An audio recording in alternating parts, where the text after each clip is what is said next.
I'm Taylor.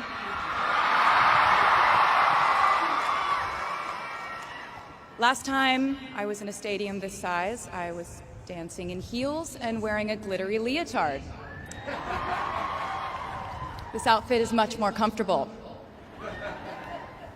I would like to say a huge thank you to NYU's Chairman of the Board of Trustees, Bill Berkeley, and all the trustees and members of the board, NYU's President Andrew Hamilton, Provost Catherine Fleming, and the faculty and alumni here today who have made this day possible.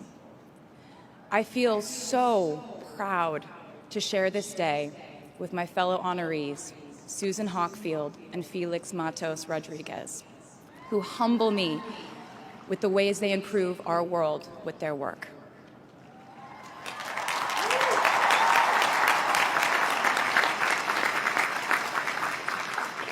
As for me, I'm 90% sure the main reason I'm here is because I have a song called 22.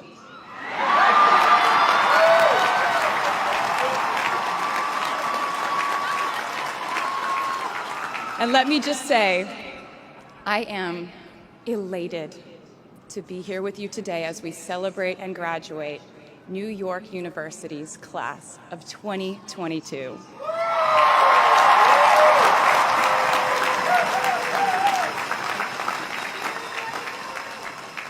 Not a single one of us here today has done it alone.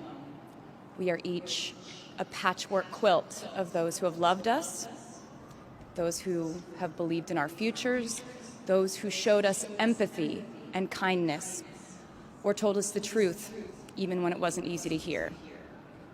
Those who told us we could do it when there was absolutely no proof of that. Someone read stories to you and taught you to dream and offered up some moral code of right and wrong for you to try and live by. Someone tried their best to explain every concept in this insanely complex world to the child that was you as you asked a bazillion questions like, how does the moon work? And why can we eat salad but not grass? And maybe they didn't do it perfectly. No one ever can. Maybe they aren't with us anymore. In that case, I hope you'll remember them today. If they are in this stadium, I hope you'll find your own way to express your gratitude for all the steps and missteps that have led us to this common destination.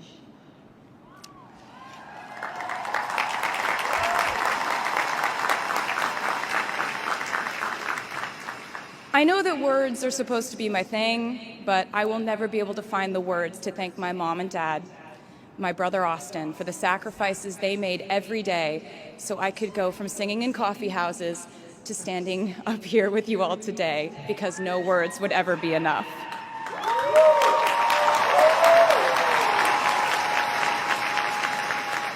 To all the incredible parents, family members, mentors, teachers, allies, friends, and loved ones here today who have supported these students in their pursuit of educational enrichment, let me say to you now, welcome to New York.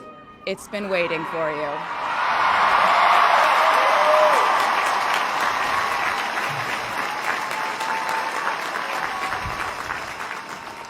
I'd like to thank NYU for making me, technically, on paper at least, a doctor.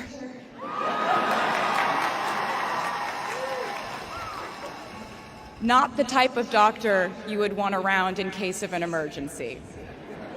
Unless your specific emergency was that you desperately needed to hear a song with a catchy hook and an intensely cathartic bridge section.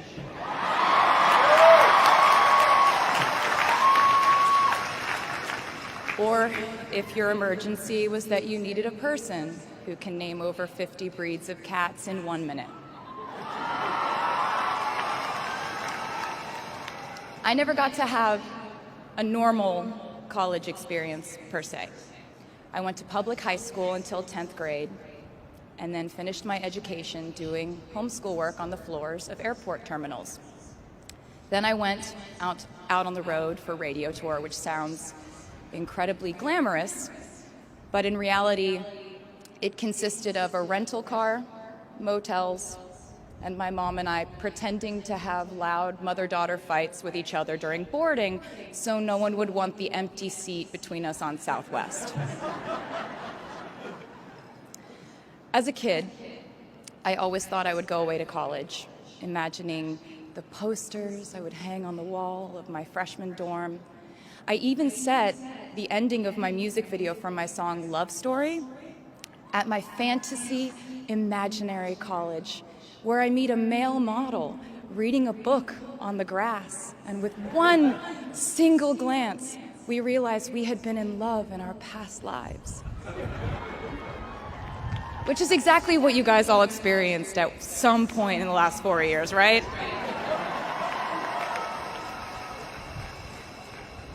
But I really can't complain about not having a normal college experience to you, because you went to NYU during a global pandemic, being essentially locked into your dorms and having to do classes over Zoom. Everyone in college during normal times stresses about test scores, but on top of that, you also had to pass like 1,000 COVID tests. I imagine the idea of a normal college experience was all you wanted too. But in this case, you and I both learned that you don't always get all the things in the bag that you selected from the menu in the delivery service that is life. You get what you get. And as I would like to say to you wholeheartedly, you should be very proud of what you've done with it. Today, you leave New York University and then go out into the world searching what's next. And so will I.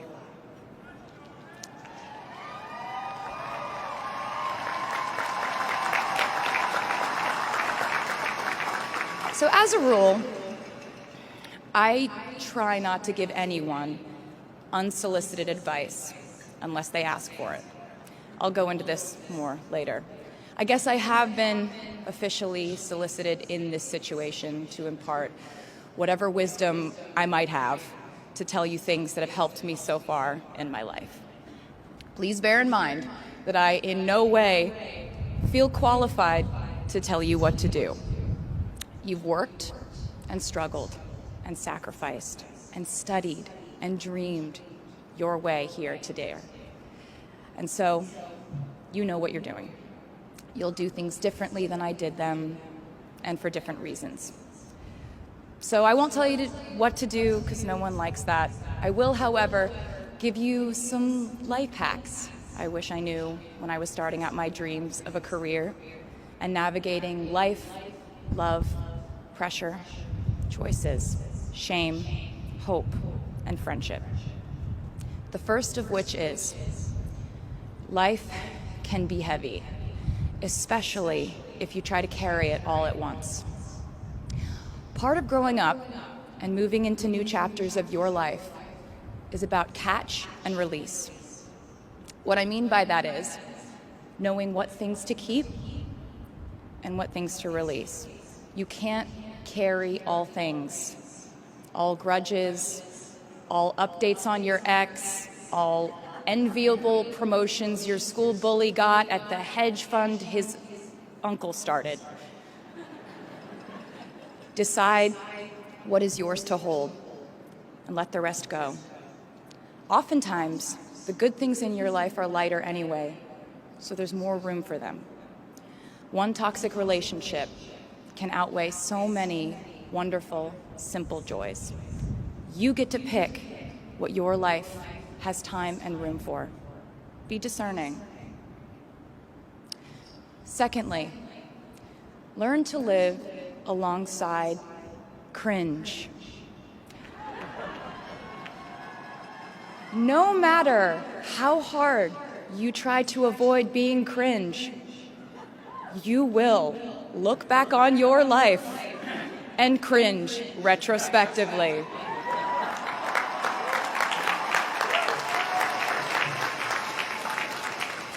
cringe is unavoidable over a lifetime. Even the term cringe might someday be deemed cringe.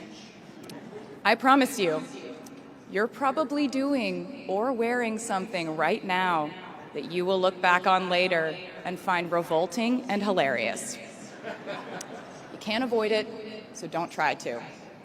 For example, I had a phase where, for the entirety of 2012, I dressed like a 1950s housewife.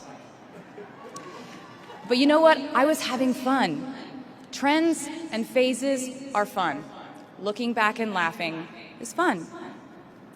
And while we're talking about things that make us squirm but really shouldn't, I'd like to say I'm a big advocate for not hiding your enthusiasm for things.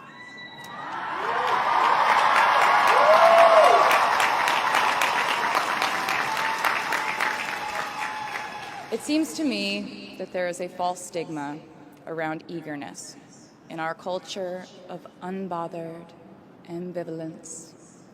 This outlook perpetuates the idea that it's not cool to want it, that people who don't try are fundamentally more chic than people who do. And I wouldn't know because I've been a lot of things, but I've never been an expert on chic, but I'm the one who's up here, so you have to listen to me when I say this. Never be ashamed of trying. Effortlessness is a myth. The people who wanted it the least were the ones I wanted to date and be friends with in high school. The people who want it the most are the people I now hire to work for my company.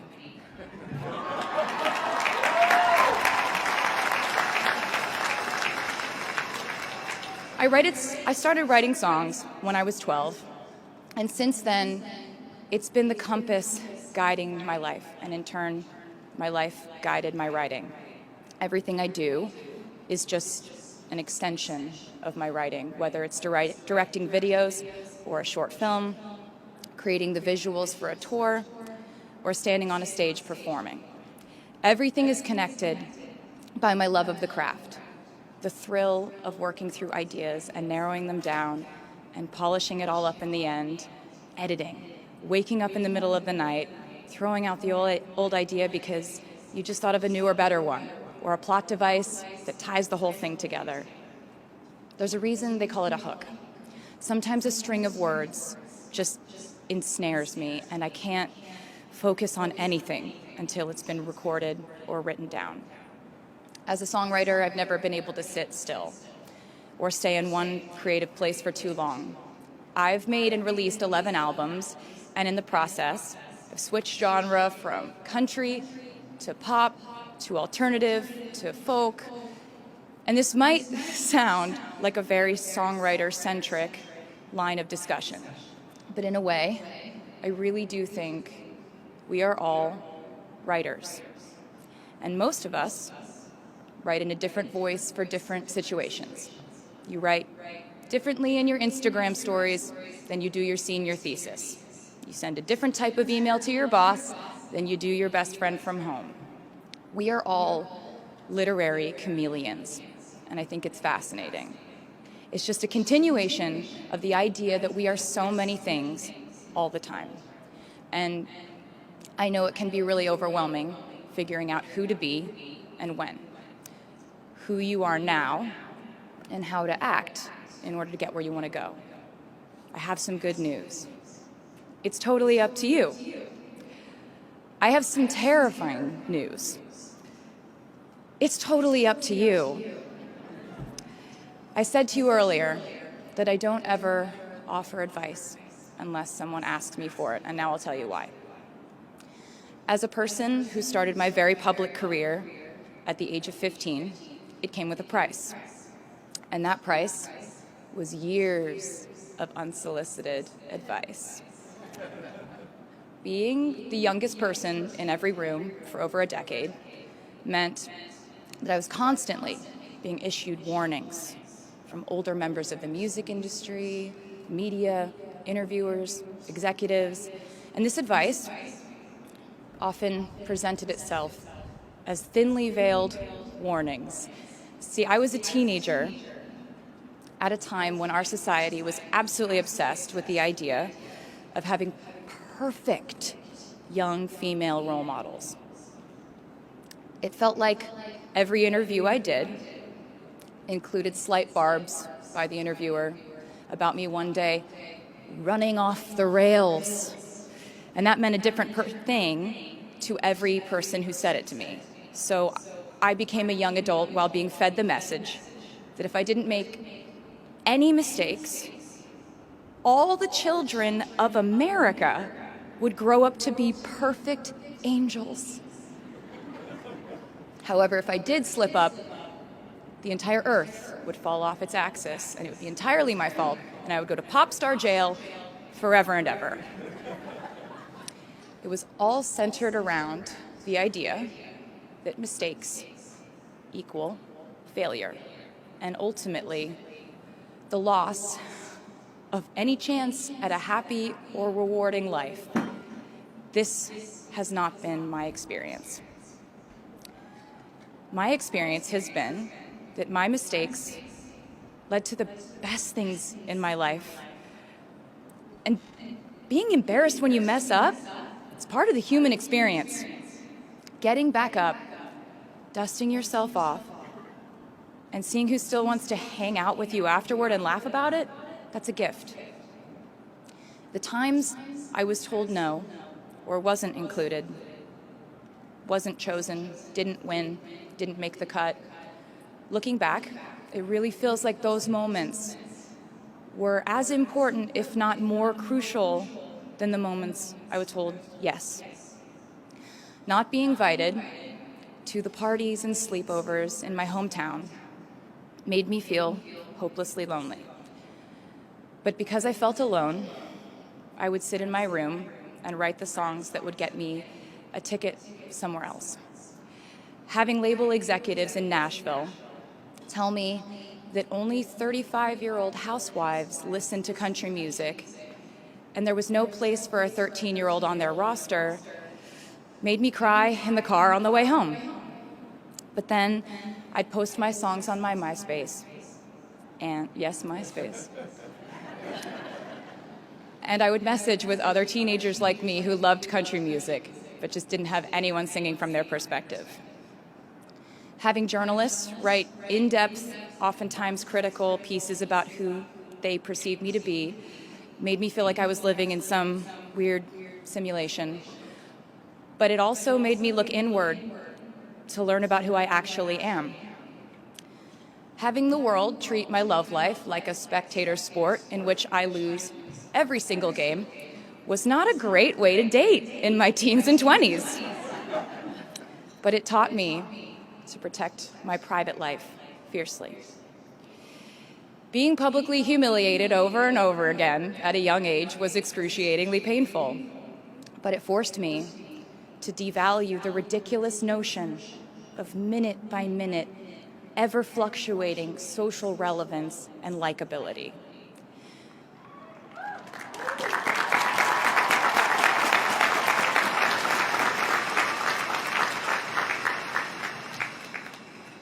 Getting canceled on the internet and nearly losing my career gave me an excellent knowledge of all the types of wine.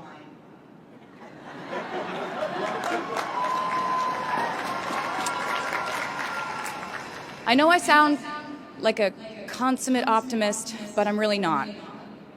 I lose perspective all the time. Sometimes everything just feels completely pointless. I know the pressure of living your life through the lens of perfectionism. And I know that I'm talking to a group of perfectionists because you are here today graduating from NYU.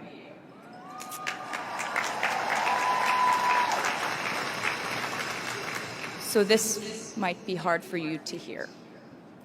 In your life, you will inevitably misspeak, trust the wrong person, underreact, overreact, hurt the people who didn't deserve it, overthink, not think at all, self-sabotage, create a reality where only your experience exists, ruin perfectly good moments for yourself and others, deny any wrongdoing, not take the steps to make it right, feel very guilty, let the guilt eat at you, hit rock bottom, finally address the pain you caused, try to do better next time, rinse, repeat.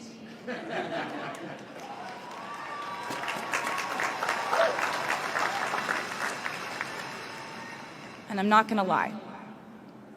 These mistakes will cause you to lose things. I'm trying to tell you that losing things doesn't just mean losing. A lot of the time, when we lose things, we gain things too. Now you leave the structure and framework of school and chart your own path. Every choice you make leads to the next choice, which leads to the next, and I know it's hard to know which path to take. There will be times in life where you need to stand up for yourself, times when the right thing is actually to back down and apologize, times when the right thing is to fight, times when the right thing is to turn and run, times to hold on with all you have, and times to let go with grace. Sometimes the right thing to do is to throw out the old schools of thought in the name of progress and reform. Sometimes the right thing to do is to sit and listen to the wisdom of those who have come before us. How will you know what the right choice is in these crucial moments? You won't. How do I give advice to this many people about their life choices? I won't. The scary news is you're on your own now. But the cool news is you're on your own now.